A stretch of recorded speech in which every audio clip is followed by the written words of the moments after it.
Welcome back everyone, Oz here, and today I've got some r/am I the devil for you all. As per usual, I'll be reading the posts, giving you my own opinion, and I hope you do the same down in the comments below. And without further ado, let's jump right into it.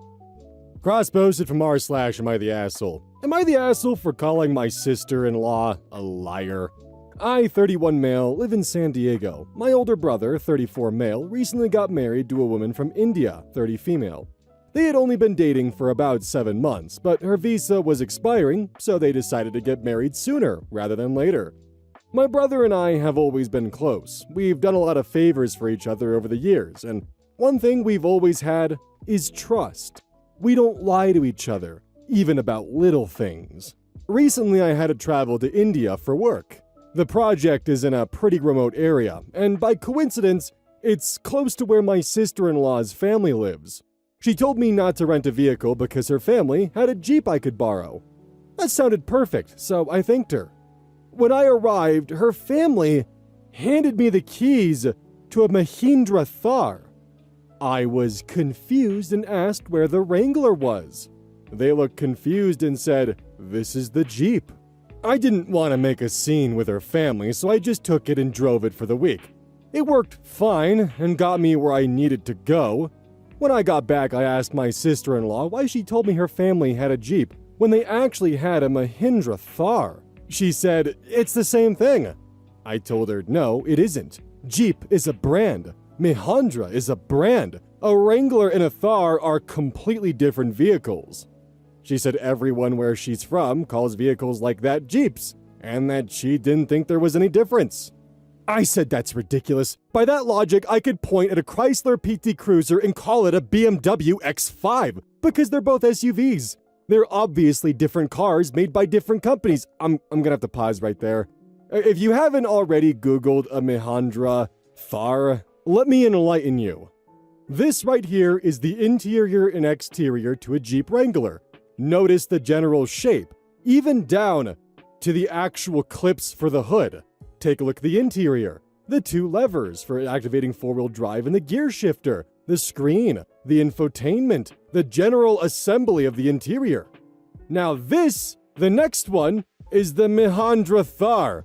Notice the face, the general shape, the headlights, the latches for the hood. And here's the interior. Just look. And now, for the next one, because I'm pissed. This is a PT Cruiser. Look at its general shape. Now look at the interior. Look at this general shape. This is a 2009 PT Cruiser. I'm gonna be as close as I can with the comparison because fuck you, OP. Now here's a BMW X5 from 2009. Take a look at this interior. Now, take a look at the exterior. Is that in any way close to the PT Cruiser in comparison to the Jeep and the Thar? Now that we have this bullshit out of the way, let's continue. She got upset and said I was being intentionally difficult and that she wasn't trying to deceive me. I told her that if you told someone your family owns a Jeep Wrangler when they actually own a Mahindra Thar, that's lying. My brother says I'm being pedantic and that she was using Jeep as a generic term, the way some people say Kleenex for any tissue. I don't think that's comparable. If someone specifically tells me they have a Jeep, I expect them to have an actual Jeep. For what it's worth, I'm grateful they let me borrow the vehicle. This isn't about the flavor, it's about telling me something that wasn't true and then insisting I was wrong for pointing it out. Am I the asshole? You know what, dude? I get what you mean. If I ask for a Band-Aid and I receive a box of adhesive medical strips, I'm gonna be pissed.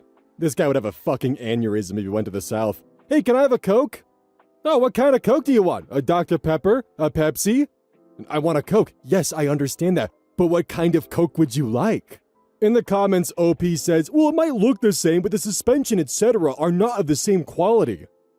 Motherfucker, you weren't lied to. That is the most Jeep-looking Jeep I have ever seen. Like, if you, debadge those and put those right next to me, there's a pretty good chance I would get it wrong at first glance.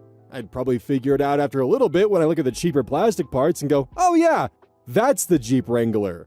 Because that's actually the first thing I noticed when looking at the Thar, is the fact that it has more painted body parts than the Wrangler does.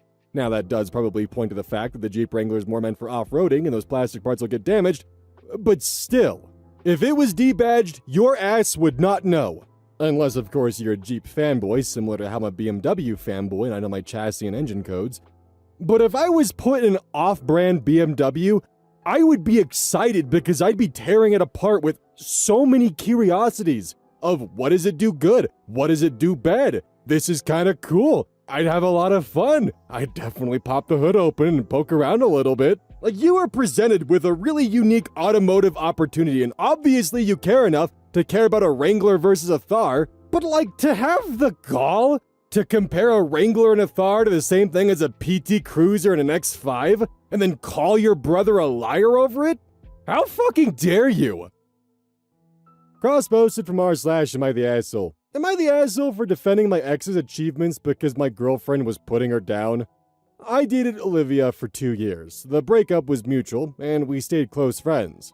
My girlfriend now, Josie, isn't a huge fan of me being friends with Olivia, but is working towards accepting it with her therapist. The big thing is both of them come from different backgrounds. Olivia's mom is an NP, nurse practitioner, and her dad's a lawyer, so financially, her life has been good. She's the only children, so a lot of attention was placed on her. Josie grew up in poverty, and both her parents OD'd when she was super younger. Her brother was her main guardian, but a lot of her teen years was working so she could survive for herself. Josie admits she gets jealous when Olivia talks about her life, or when I start worrying about Olivia's mental health. Josie and her friend was discussing colleges. Olivia goes to one of the top 20 schools, while Josie goes to community college. I'm proud of Olivia for getting in. Well, Josie and her friends start talking about the kids who get in because their parents usually have a lot of money. I got the sense Josie was talking about Olivia. She said she wasn't, but realistically, students like Olivia have more opportunities and resources that will help get admitted, compared to kids like herself, who are either working or at school. I told her Olivia worked really hard to get into that school. Josie said she knows that. She's just saying it's easier to do extracurricular and volunteer hours when you don't have to worry about how you're going to afford groceries. I told her she was just jealous of Olivia again, and it's getting really sad at this point. The admission team clearly saw something in her that got her accepted beyond her social class, and maybe if Josie had balanced her time better, she could have made it into a school like that. Josie left in tears with her friends. Am I the asshole? Yeah, Josie, did you ever think of maybe balancing your time better between being an orphan who's striving to get their groceries paid for by working while at school, and being the daughter of a lawyer and a nurse practitioner? Did you ever think about just balancing your time? Kinda sounds like you still have a thing for Olivia, but Josie is right, by the way, just fundamentally so. That having more money means you have access to more opportunities like schools that are nicer, because, well, for starters, your parents are going to be able to get you the education and tutors and all that kind of stuff to make sure you have good SAT scores, or ACT scores, depending on what part of the country you're in. On top of that, they're going to be able to reliably get you to more volunteer hours, or extracurricular activities, or things that'll look good on a college resume. Things that kids who have to try to work for groceries while they're in high school aren't going to have access to. Olivia very well may have worked really hard, but Olivia's parents helped her train for that. They paid for the best coaches. They paid for everything she needs to run the best time. Olivia still had to train hard, though. She still had to work for that. Josie, on the other hand, just had an encounter in the locker room with the ankle breaker man, who just took an aluminum bat to her ankles, and now she's expected to run her best time. Josie still completed the 100-meter dash, by the way, just not at the same pace that Olivia was able to, because Josie had her ankles broken in the locker room by the ankle breaker man, and you just looked at her and asked, "Did you try not having your ankles broken by the ankle breaker man? Did you try not being an orphan?" And you said that to your girlfriend, man. What the hell? Cross-posted from r/am I the asshole. Am I the asshole for refusing to go to my sister's wedding, knowing that it means most of our family won't attend? Throwaway account. I, 40 female, am significantly older than my sister, 25 female. As such, after she was born, I was repeatedly looked over and parentified by my parents in favor of her. Examples of this include giving my old clothes and toys to her, without my permission, rather than preserving them as a keepsake of my childhood. In short, my inner child has had to do a lot of healing over the years. I am low contact with my parents and sister, but apparently she's engaged and wants me to be a part of the wedding party. Now, I'm not comfortable around children, of any age. It is part of my trauma. Being around them for me comes with a sense of responsibility that reminds me of the neglect I suffered at the hands of my family. My sister knows this, so I assume with her asking me to be in the wedding, that the wedding would be child-free. During a discussion, she mentioned her fiancé's best friend's daughter would be serving as flower girl, and our cousin's son would be ring bearer. I reminded her that I would not be comfortable around children, and expressed my disappointment that she would invite me to be in a wedding that is not child-free. She looked sad for a second and told me that there were many young children in families that are close to her and her fiancé, and the day would feel incomplete without them. And if I really wasn't comfortable around children to that extent, she would understand if I'm unable to attend. I was shocked that she would uninvite me in favor of random kids, and it reminded me of being thrown aside in favor of her when we were young, so I left to collect myself. I attempted to ask my parents to talk some sense into her, but surprise, surprise, they took her side. At this point, I was deeply hurt and needed an outlet, so I did something that might make me the asshole. I'm friends with some other family members on Facebook, and I made a post about how my sister was kicking me out of the wedding and that my parents were taking her side, all because of the trauma that they contributed to themselves. I didn't go into detail because I didn't think it was anyone else's business. I just wanted to vent.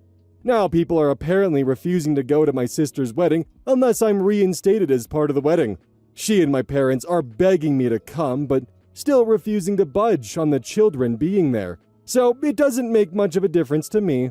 I do feel bad because I didn't know that our family would refuse to come, but I cannot go to an event that has many children running around or retract my statement because I don't want the family to think I lied. Am I the asshole for refusing to go? Edit. For those of you suggesting therapy, I'm in therapy. My therapist is incredible and helped me realize how heavily my past has affected me.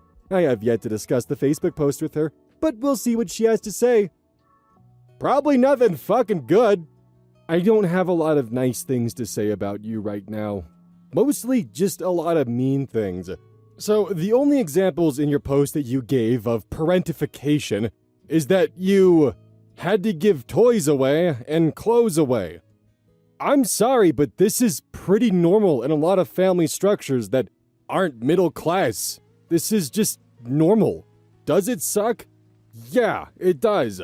But this isn't parentification. Now, maybe there are more examples and this was just a poor example. And if that is the case and you really truly can't be around children, you rescinding your sister's invitation towards you because she has children at the wedding is the responsible thing to do.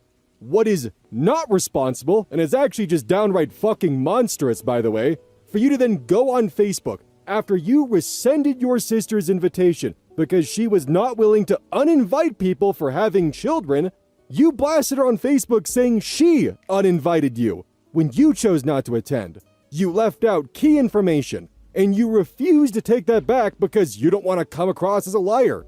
Well, guess what? You fucking are. This feels more like you're just tanking your sister's wedding out of spite. And if you were parentified, you're taking it out on the wrong person. She didn't ask for that. This was not the life she signed up for. You are punishing her for the sins of your parents.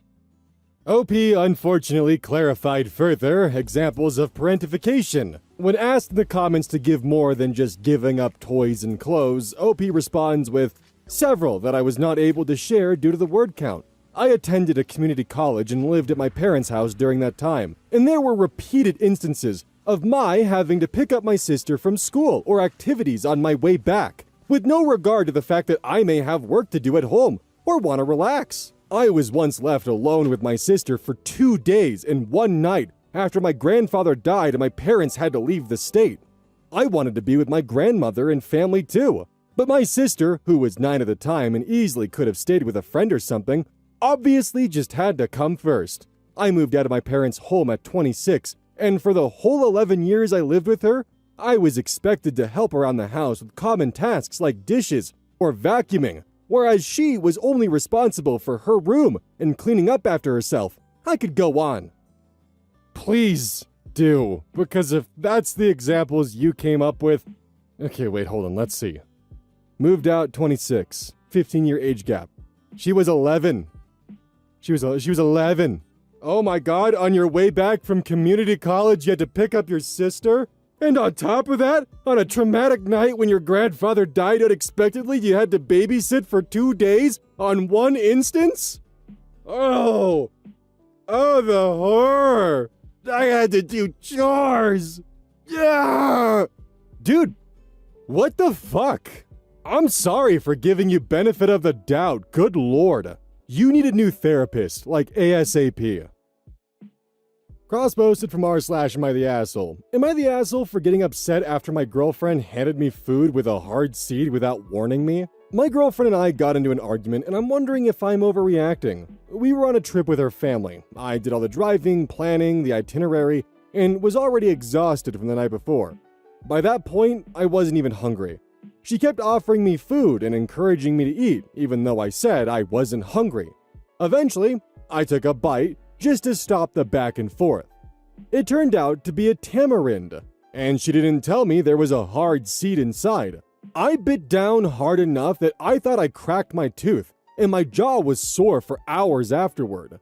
I got angry and said, "Why didn't you tell me there was a seed in the food?"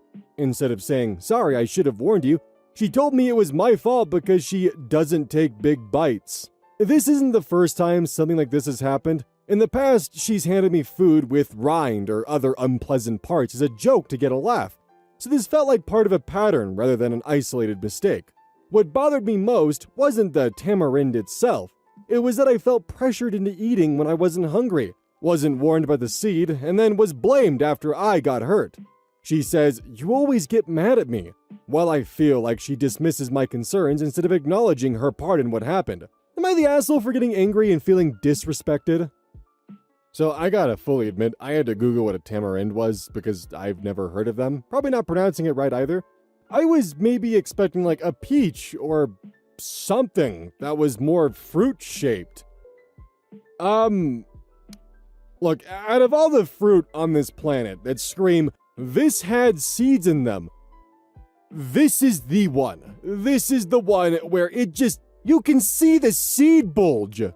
Like, if I was handed this and told to eat it, I'm gonna nibble on it to figure out what the hell is in there, because this is not something I'm just gonna chomp down on as hard as I possibly can. There very well may be other issues within your relationship that you gotta address, but like, dude, this is on you. Like, out of all the foods that scream, "I'm 90% seed," this is most certainly the one. Like, you look at this and you tell me that you're gonna chomp into this at full force that could potentially chip a tooth. Like, again, it sounds like you and your girlfriend have a lot more going on under the hood that you guys gotta talk about, but like, dude, look at this. Just look at it. Cross-posted from r/am I the asshole. Am I the asshole for borrowing girlfriend's laptop? Since world events, COVID, staying at girlfriend's. She works from home. I don't have to work, but have full salary. I kill time by watching shows, playing online games, and hanging out with girlfriend when she's not working. Yesterday, my laptop broke. I don't know what's wrong with it, and I'll have to bring it in. My girlfriend has 2 laptops, one for work and one for fun. Her work is encrypted or something, so she doesn't like using it for general browsing. I asked to borrow her extra laptop yesterday for my game. She said after her movie ended because she was streaming from Fun Laptop to TV and working at the same time. It would be about 1.5 hours. When she went to the washroom, I took her Fun Laptop and switched to a similar movie on Netflix. Similar? Don't understand why she had to watch this movie right now. She has Netflix, Amazon, Crave, and Disney+. So many options to choose from. Like, she's a bit privileged with a smart TV in her room, her guest room, and her living room. An Xbox, PlayStation 4, Switch, N64. Sometimes I think she just likes having the best of everything. Anyhow, she got really upset with me and said I violated her boundaries. Big fight last night. She made me sleep in the guest room. My guy friends think she's overreacting, like it's just a movie. This morning she said she slept on it and feels like we need a break and asked me to leave. I left this afternoon to my parents, but borrowed the... What? But borrowed the extra laptop until I get mine fixed. She called freaking out, called me a thief, said she'll call the cops, accused me of being an asshole, but my mom thinks she needs to chill. Maybe do a spa day or something. Like, she has 2 laptops and all these gaming devices. I think she'll be fine. So am I the asshole for borrowing my girlfriend's laptop? Update. So after a long conversation, my girlfriend has told me that there were a few things in the last 7 weeks that has really upset her, that she felt she gave me many hints. She didn't tell me outright though. I told her I was sorry and it was a really dick move for me to take her laptop. My brother dropped it off earlier. I'm 23 male and she's 26 female. I don't know why people want to know that. She accused me of using her for free housing, food and stuff. I talked with my brother and he said it's common sense to chip to these things because she's my girlfriend and not my mom. I guess I'm an idiot, but at the same time, I wish he just straight up asked me for money to contribute versus we're running out of toilet paper or we just used a quarter of gas on this trip. Like, sure, maybe after the first few hints when you weren't getting it, she probably should have been more direct, but like, what kind of animal are you that you just like, oh yeah, she said she's using her laptop, but I'm just gonna take it anyways and put on a, not the same, but similar movie on Netflix instead. Plus, she has like a bunch of stuff. I guess she always has to have the best of everything. Okay.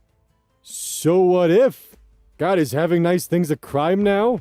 Like, you were getting paid a salary, but you didn't contribute, you didn't pay for anything. You were just kind of freeloading off of her space. And then you took her laptop when she kicked you out. Because you took her laptop when she said to wait an hour and a half for a movie to end. Are you 23? Or 7? I just don't understand why she has an extra laptop, one for work that's apparently encrypted or something, and then a fun laptop. Like, why does she need 2? You pretty much called your girlfriend spoiled, or hopefully ex-girlfriend, and then didn't take her grievances seriously until you got your brother's opinion on it, which is telling. Cross-posted from r/am I the asshole. Am I the asshole for telling my girlfriend that she can't speak Japanese to my parents during Thanksgiving? I, male 35, have met my girlfriend, female 30, at work. We're both interpreters. We've been together for a few months, and Thanksgiving will be the first time she's going to meet my parents. I'm half Japanese. My dad is Japanese, my mother is American. My mother learned Japanese so she can connect with my paternal side of the family. Me and my siblings all speak Japanese. However, none of my siblings' spouses do. My girlfriend Sasha started learning Japanese before it got popular. She started learning it when she was 14, has both a BA and MA in Japanese in translation and interpreting. She sounds as close to a native speaker as possible. However, I warned her that she shouldn't try and speak Japanese when meeting my parents or grandparents and that she's forbidden from using it, even when I'm using it with my siblings. She asked why. And I told her that I'd hate for my sister-in-laws and brother-in-laws to be uncomfortable because they don't speak it, and I don't want her to become my parents/grandparents' favorite because we've only been together a few months, and it wouldn't be fair they liked her more than my sister-in-law of 10 years who doesn't speak Japanese. She said that's ridiculous, and she shouldn't have to hide it. I said that perhaps later when we've been together for longer. She asked if she had to pretend not to understand me and my siblings when we talk. And I said, exactly. She got really weird and went home. She's been kinda distant lately, and I told a friend about this, and they said that I was a major asshole. And if they ask about her job, she's gonna have to lie as well. I admit, I hadn't thought of that, but I still can't see that I did anything wrong. So am I the asshole for demanding she lies? So, yeah, obviously. Like, dude. When they find out later that she can speak Japanese fluently, they're gonna realize, oh, why did you hide that from us? And, oh, you understood everything we said around you. That's gonna create a lot of unnecessary tension. That's gonna suck. See, but my personal pet theory, my tinfoil hat theory if you would, it's not that he's afraid that she'll be like more than his sister-in-laws and brother-in-laws. It's that she'll be liked.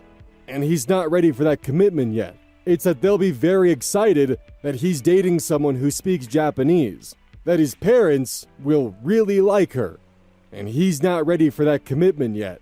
That's why he's using all the random bullshit excuses and, not realizing the fact that he's pretty much asking his girlfriend to erase her life's work while meeting his parents. Hey, you know the thing you've dedicated your life to? Yeah, I'm gonna have to ask you to pretend like you just never did any of that for your entire life. Why are you mad at me? Cross-posted from r/am_I_the_asshole. Would I be the asshole for asking my husband to let go of his best worker over a hunch? My, female 40, husband, male 43, has this worker, male 19, who he loves. He calls him his son, lets him eat our food, tells him his life lessons. The boy began working for us when he was around 14. Just little things like mowing the yard, stacking our firewood, going on errand runs for us, normal chore-like work for a young kid. It was an immediate hire when he turned 16. The boy is very tall and fit to work, etc.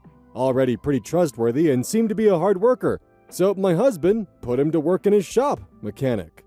The issue is that we have a daughter, female 18. That alone should probably sum it up. She's our only child, and me and my husband are very protective of her. We have her raised with strong Catholic and traditional Mexican values, and she understands no boys allowed until she leaves the house. And when boys come to question, it should be for marriage and not to play. Since summer started, from day to night, my daughter will sit in my husband's garage and just watch this kid work, from 12 to 6 sometimes, when I'm home and can witness it. I'm truly disturbed. I'm worried about her heart posture and what she may be thinking. The boy is no better. We live in a smallish town about an hour from one of the bigger, more popular cities, which my daughter enjoys going to greatly, and has since she was young. He's taken her in his truck frequently since the start of June, 3 times in 1 week at a point.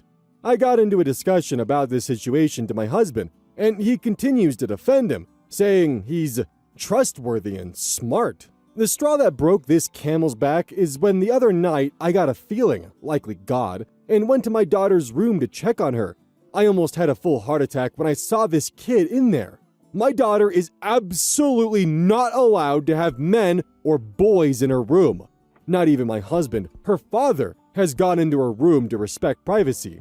Even when her primos, male cousins, come over, they are strictly not allowed near or in her room. Obviously, he knows this, and I don't know where he got the gall. This was after sundown, completely inappropriate.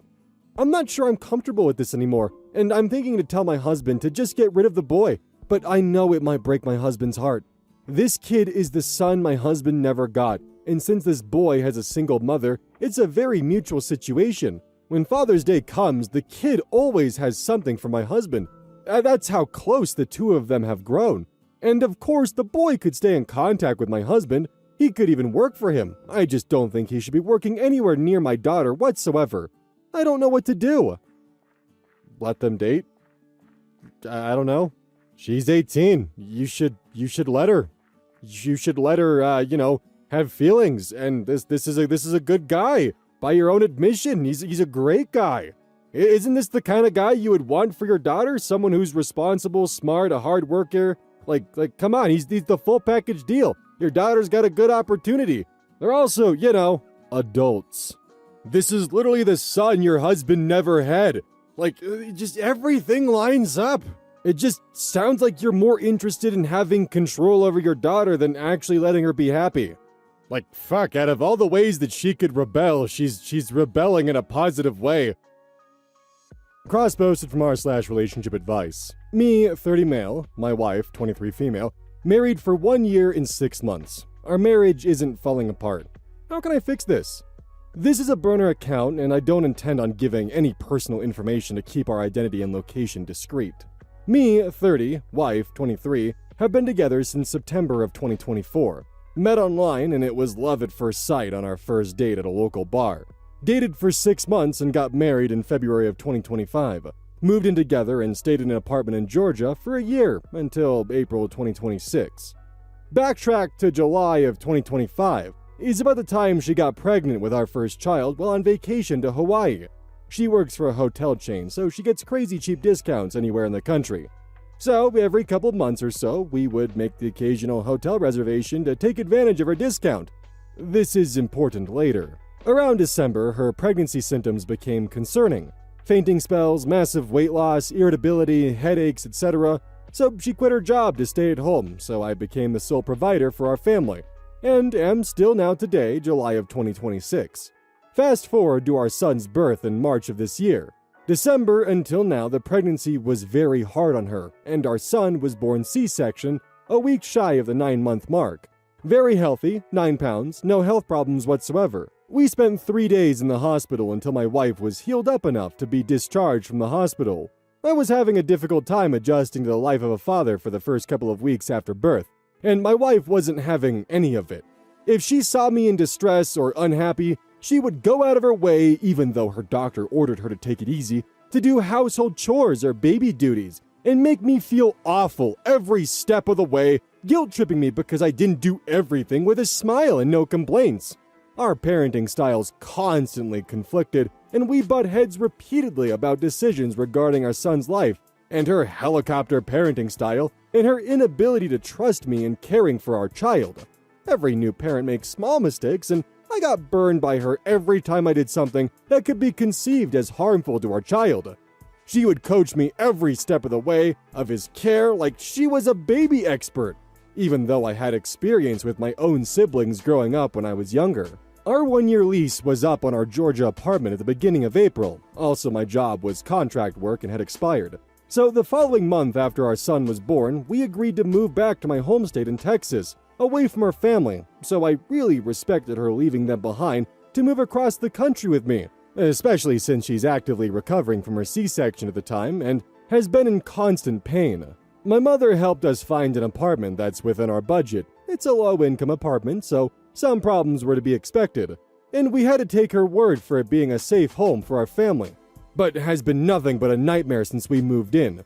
Every day my wife would blame me, yelling at me for such a low budget for a 2-bedroom apartment in North Texas, $1,500 a month after bills, and I've been unemployed since February living off savings, which she believes is that only low-income areas have millipede infestations. Maintenance has done nothing to solve this.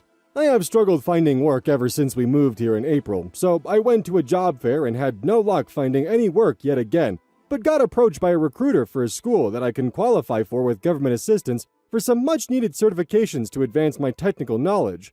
So I went home with this flyer and talked to my wife about it, and we came to an agreement that this class in California would give me the skills to land a very successful career shortly after graduation.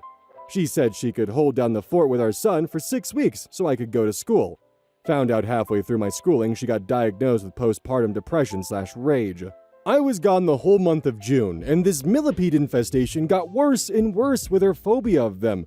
Made her lose her mind, so the blame game of subjecting her to living in these awful conditions continued every day for almost the entire 6 weeks, and fortunately right around the time I left, our son had started sleeping through most of the night, so the restless nights of infancy were coming to an end, but he was still very clingy and constantly cried when she would put him down. Now, these are the real problems, and the purpose of this post has been the major issues these past couple of weeks that I desperately need an outside perspective for. While at school, she had a very hard time caring for our son as the only main person caring for him and fighting a bug infestation at the same time. Turns out my son developed a serious rash across his body from them. I had offered her solutions, suggesting her to stay at my sister's house as she had a spare bedroom to escape the bugs. I gave her my mother and best friend to watch our son 2 days a week for a few hours so she can have alone time to take care of errands and herself, because our son's been overly clingy, needing 100% of her energy. And eventually she stayed at a hotel for a couple of nights to cool off and decompress, but she still got progressively worse until one of the nights she told me she had to leave the apartment and take a flight to another state to get away since she's been alone and depressed. I called her multiple times a day. What could I really do? And had told me nothing about her coming back. She had a meltdown and told me she regretted everything, meeting me and having our son, called me a terrible husband, the whole 9 yards. I begged her not to leave with our child and stay with my family, but she wouldn't budge and told me she doesn't know if she would ever come back, and ignored my calls after telling me all of that and told me to try to stop her. So naturally I panicked because I thought I'd never see my son again, and while still being stuck in California, mind you, so I made a bad judgment call and called my family at midnight and begged my mom with tears in my eyes to go get our son from my wife because she's packing to take him to another state the next day. So she drove over to the apartment with my stepfather and completely caught her off guard, and she let them in and tried to manipulate them into thinking everything's okay. But after about half an hour of talking to her and explaining that she can't just run away without my permission and offering to watch our son for the night, they gave up and went home to let her be. So she called me back and exploded, telling me I got my family involved in our maternal affairs, ambushed her in the middle of the night, and tried to kidnap our son from her when the entire time I was secretly on the phone, listening to the whole exchange. So we talked about separating, and for the next couple hours, with tears in my eyes, I cried out begging her to stay and keep our family together, which she agreed to give me another chance.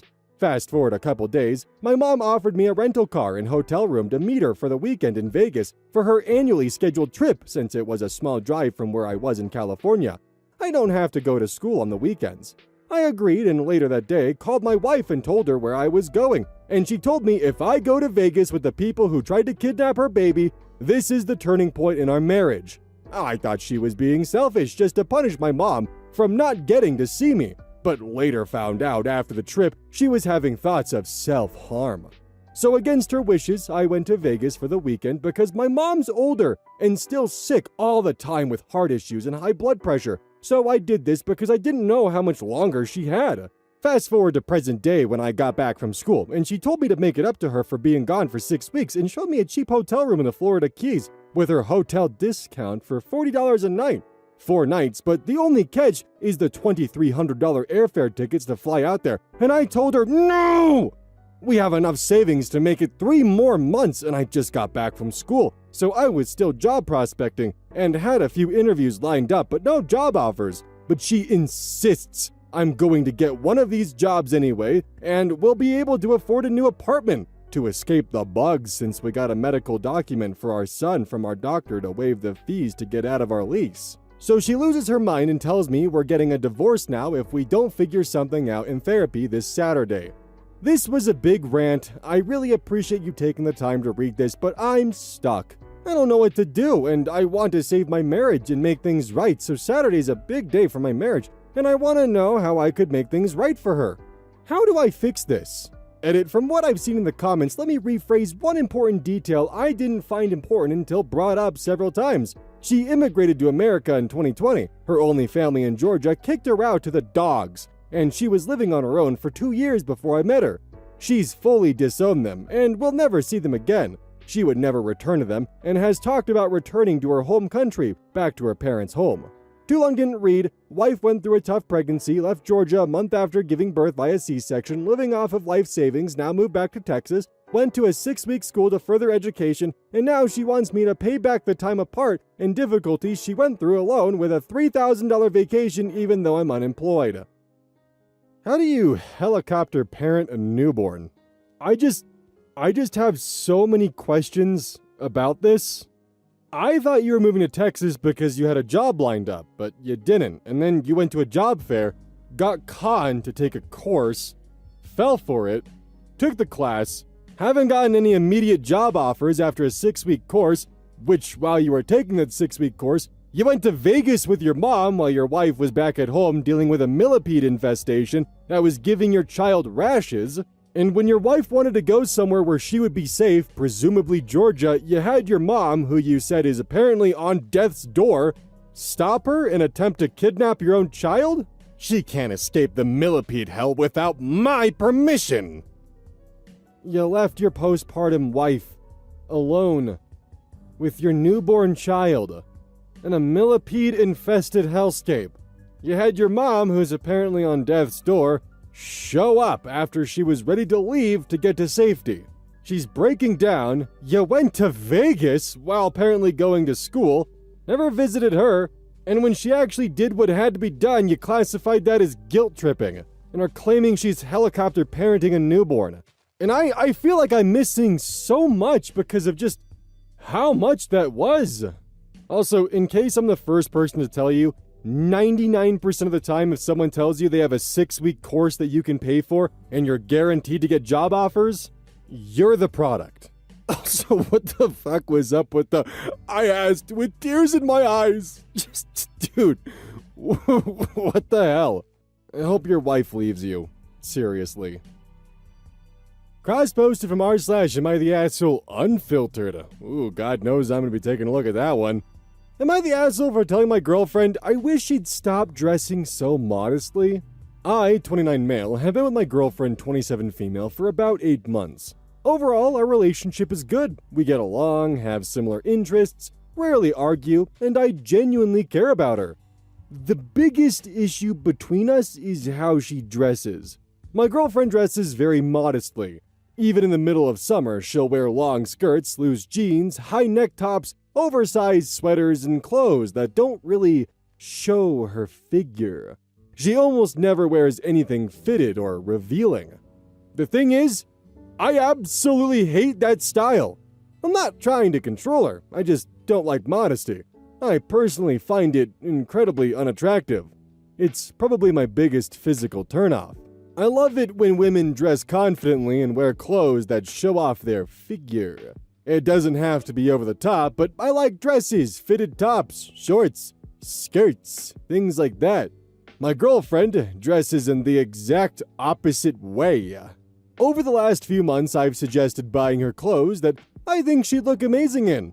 Sometimes when we're shopping, I'll point out outfits I think would suit her. I've even offered to pay for them. She always says some version of, "That's just not me." Last weekend we were getting ready to go out for dinner. She came downstairs wearing another oversized sweater and a long skirt.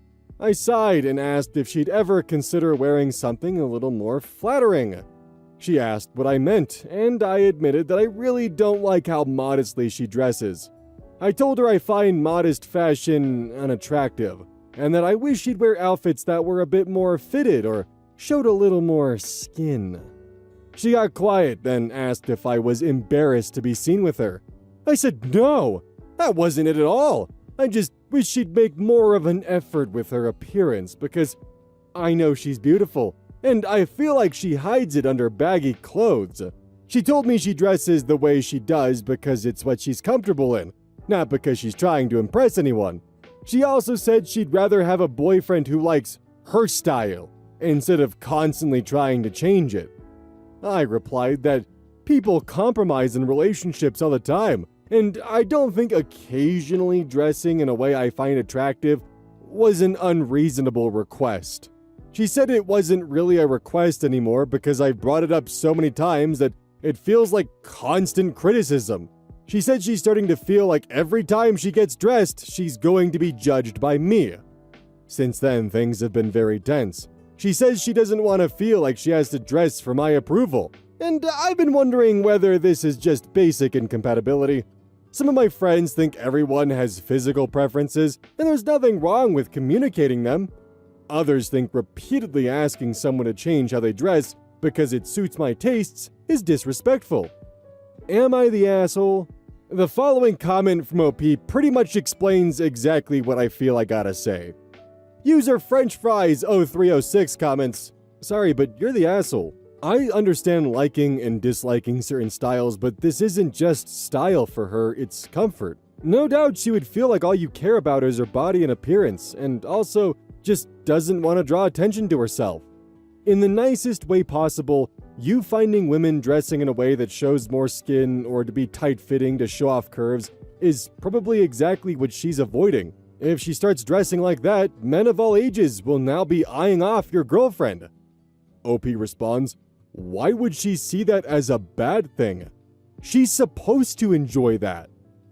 I feel this perfectly encapsulates any thought I could possibly have on the situation and explains exactly what the problem is here. You're an idiot.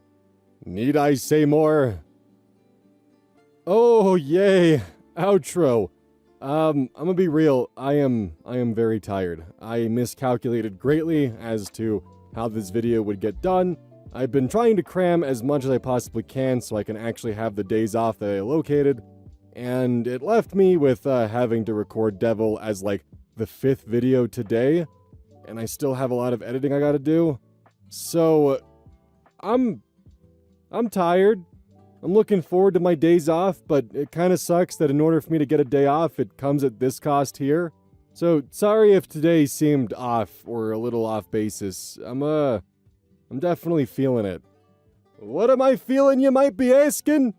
Gamer subs, use code OZ at checkout. Did that segue make sense? I don't know, and I don't care.